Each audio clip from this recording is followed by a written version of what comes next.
اللهم صل على سيدنا ومولانا محمد أفضل صلواتك بعدد معلوماتك وبارك وسلم وصل عليه.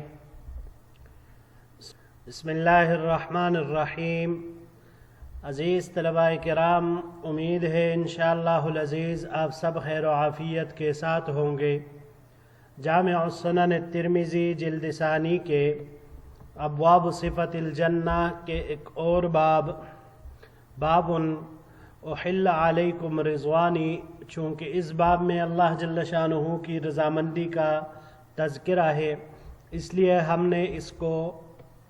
اسی کے ساتھ معنون کر دیا احل علیکم رضوانی. اس باب کے ساتھ اللہ جل شانہ کے فضل و کرم سے آپ حضرات کے خدمت میں ایک مرتبہ پھر حاضر ہونے کا موقع ملا بحمد اللہ تعالی. عزیز طلباء کرام، آج ہمارا سبق نمبر 234 ہے، تو بڑھتے ہیں اپنے سبق کی طرف.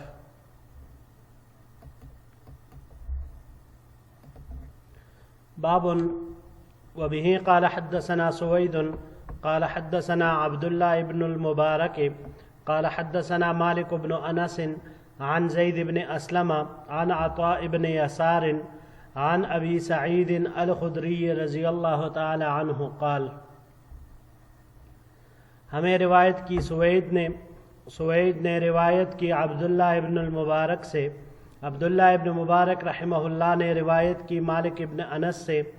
مالک ابن انس رحمہ اللہ نے روایت کی زید ابن اسلم سے، زید ابن اسلم رحمہ اللہ نے روایت کی عطاء ابن یسار سے، عطاء ابن یسار رحمہ اللہ نے روایت کی حضرت ابو سعید خدری رضی اللہ تعالی عنہ سے. حضرت ابو سعید خدری رضی اللہ تعالی عنہ نے فرمایا قال رسول اللہ صلی اللہ علیہ وسلم، کہ حضور نبی کریم صلی اللہ علیہ وسلم نے ارشاد فرمایا ان اللہ یقول لأہل الجنت یا اہل الجنت فیقولون لبیک ربنا وسعدیک، کہ بے شک اللہ جل شانہ اہل جنت سے فرمائیں گے اے جنتیو، تو تمام جنتی جواب دیں گے ہمارے پروردگار ہم حاضر ہے تیری خدمت میں موجود ہے. فیقول هل رضیتم، تو اللہ جل شانہ پوچھیں گے کیا تم لوگ خوش ہو؟ فیقولون ما لنا لا نرضى وقد اعطیتنا ما لم تعط احدا من خلقک، وہ جواب دیں گے کہ کیا وجہ ہے کہ ہم راضی نہیں ہوں گے جبکہ آپ نے ہمیں وہ چیزیں عطا کی جو اپنی مخلوق میں سے کسی کو نہیں دی. فیقول، تو اللہ جل شانہ ارشاد فرمائیں گے انا اعطیکم افضل من ذالک، کہ میں اس سے بھی بہتر چیز تمہیں عطا کروں. قالوا وأي شيء أفضل من ذلك، وہ لوگ عرض کریں گے کہ اس سے زیادہ بہتر کون سی چیز ہے. قال احل علیکم رضوانی فلا اسحط علیکم ابدا، اللہ جل شانہ فرمائیں گے کہ میں تم پر اپنی خوشنودی اتارتا ہوں، یعنی میں تم لوگوں کو اپنی رضا عطا کرتا ہوں اور اس کے بعد میں کبھی بھی تم سے ناراض نہیں ہوں گا. ھذا حدیث حسن صحیح، یہ حدیث حسن صحیح ہے. جی عزیز طلباء کرام،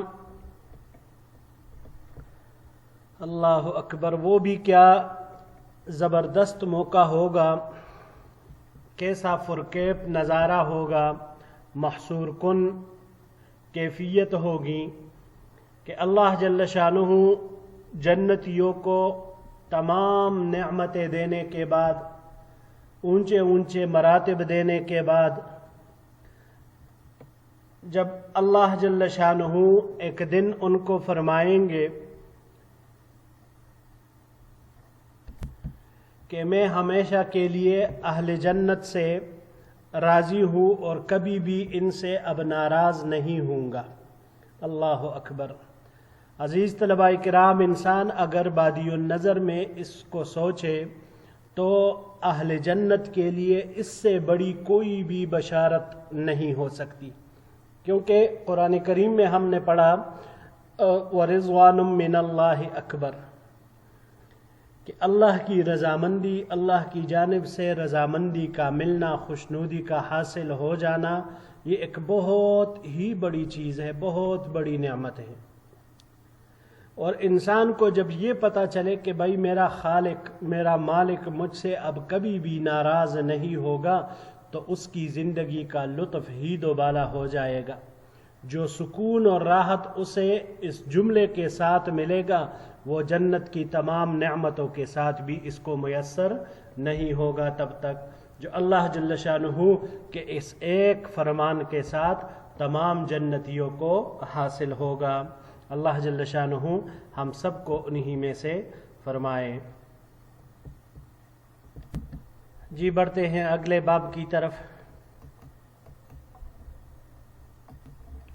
باب ما جاء فی طراء اہل الجنت فی الغرف، یہ باب اس بیان میں ہے کہ اہل جنت بالا خانوں سے ایک دوسرے کو دیکھیں گے۔ وبہ قال حدثنا سوید بن نصر قال حدثنا عبد اللہ قال حدثنا فلیح بن سلیمان عن ہلال بن علی عن عطاء بن یسار عن ابی ہریرہ رضی اللہ تعالی عنہ عن النبی صلی اللہ علیہ وسلم قال، ہمیں روایت کی سوید بن نصر نے روایت کی عبداللہ ابن المبارک سے، عبداللہ ابن المبارک نے روایت کی فلیح ابن سلیمان سے، فلیح ابن سلیمان نے روایت کی ہلال ابن علی سے، ہلال ابن علی نے روایت کی عطاء ابن یسار سے، عطاء ابن یسار نے روایت کی حضرت ابو ہریرہ رضی اللہ تعالی عنہ سے، اور حضرت ابو ہریرہ رضی اللہ تعالی عنہ نے روایت کی حضور نبی کریم صلی اللہ علیہ وسلم سے قال، کہ آپ علیہ السلام نے ارشاد فرمایا، ان اہل الجنت لیتراءون فی الغرفۃ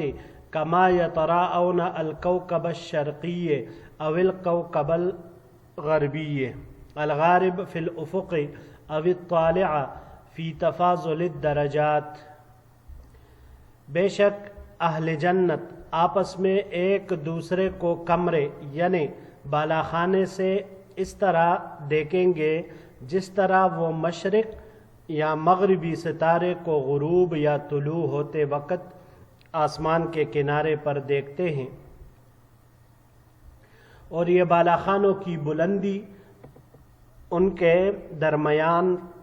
فرق مراتب کی وجہ سے ہوگا، فی تفاضل الدرجات، ان کے درجات کے فرق کی وجہ سے، یعنی کسی کا درجہ اوپر ہوگا، کسی کا اس سے اوپر، کسی کا اس سے نیچے، اپنے اپنے اعمال کے بقدر۔ قالوا یا رسول اللہ اولئک النبیون،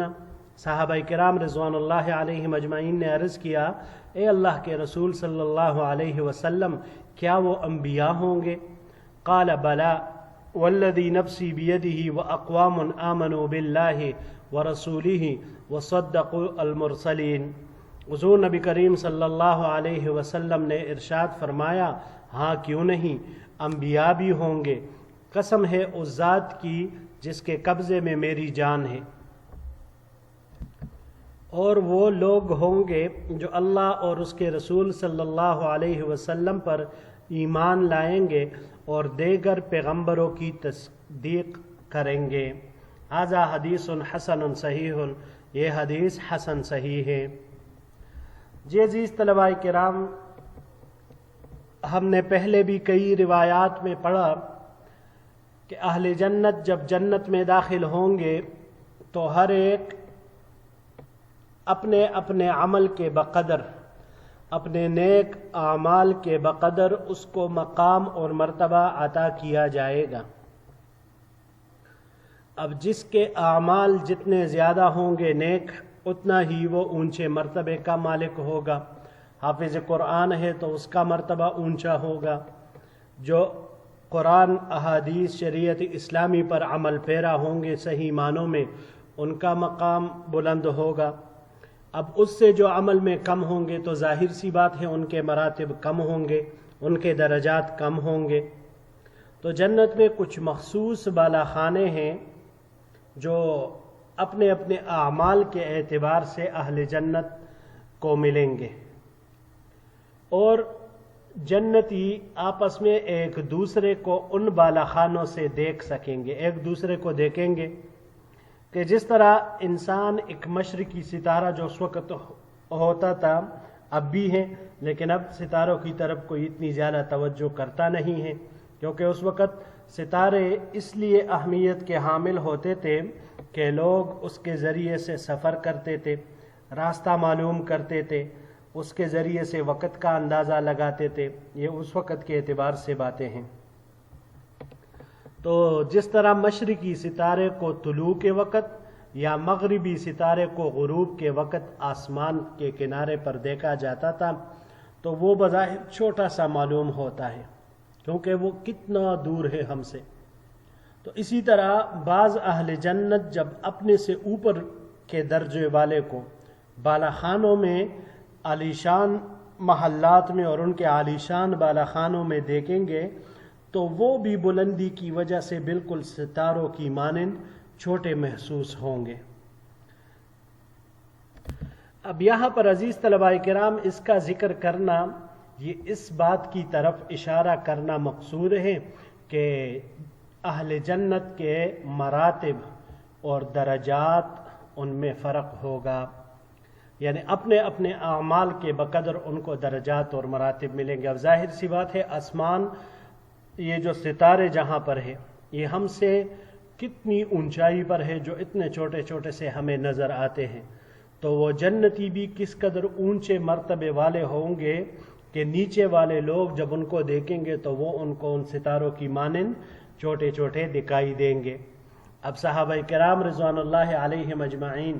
وہ تو حریص تھے آپ صلی اللہ علیہ وسلم سے سیکھنے کے چکر میں، تو انہوں نے عرض کیا اے اللہ کے رسول صلی اللہ علیہ وسلم وہ تو انبیاء ہوں گے پھر اتنے اونچے مقام پر، یعنی مقصود ان کا یہ تھا کہ آپ تو اتنے اوپر ہوں گے اور ہم نیچے ہوں گے، تو آپ کو دیکھے بنا کیسے گزارا ہوگا؟ وہ جنت بھی کیا جنت جس میں آپ کا دیدار نہ ہو۔ تو حضور نبی کریم صلی اللہ علیہ وسلم نے عرض کیا کہ بے شک اس میں انبیاء کرام بھی ہوں گے۔ انبیاء کرام وہ تو ظاہر سی بات ہے سب سے اعلیٰ طبقہ ہے، تو انبیاء کرام بھی ہوں گے، لیکن انبیاء کرام کے ساتھ وہ ایمان والے بھی ہوں گے جو کامل طریقے سے اللہ پر، اللہ کے رسول صلی اللہ علیہ وسلم پر ایمان لائے، اور اسی طرح اللہ جل شانہ کے اوامر کو، اللہ کے رسول کے اوامر کو پورا کیا اور ان کے نواہی سے بچے، اور دیگر انبیاء کرام علیہم الصلوات والتسلیمات کی تصدیق کی، تو مذکورہ صفات والے مومنین وہ بھی انہی مراتب اور انہی درجات پر ان عالیشان بالا خانوں میں ہوں گے، اور وہاں پر وہ اس سے لطف اندوز ہو سکیں گے۔ اللہ جل شانہ سے یہی دعا ہے کہ ہم سب کو صحیح معنوں میں شریعت اسلامی پر، اللہ جل شانہ کے اوامر پر عمل کرنے، نواہی سے بچنے، حضور نبی پاک صلی اللہ علیہ وسلم کے تعلیمات کے مطابق ہماری 24 گھنٹے کی زندگی کو لانے، اور حضور نبی کریم صلی اللہ علیہ وسلم نے جن امور اور جن کاموں سے منع فرمایا ہے اس سے بچنے کی اللہ جل شانہ ہمیں توفیق نصیب فرمائے، اور ہم سب کو نیک اعمال میں ایک دوسرے سے مقابلہ کرنے والا، ایک دوسرے سے آگے بڑھنے والا بنا دے، آمین یا رب العالمین۔ جی عزیز طلباء کرام، یہی تک ہمارا آج کا سبق تھا۔ انشاءاللہ العزیز زندگی رہی تو اگلے درس میں ایک نئے باب کے ساتھ پھر آپ کی خدمت میں حاضر ہوں گے۔ السلام علیکم ورحمۃ اللہ وبرکاتہ۔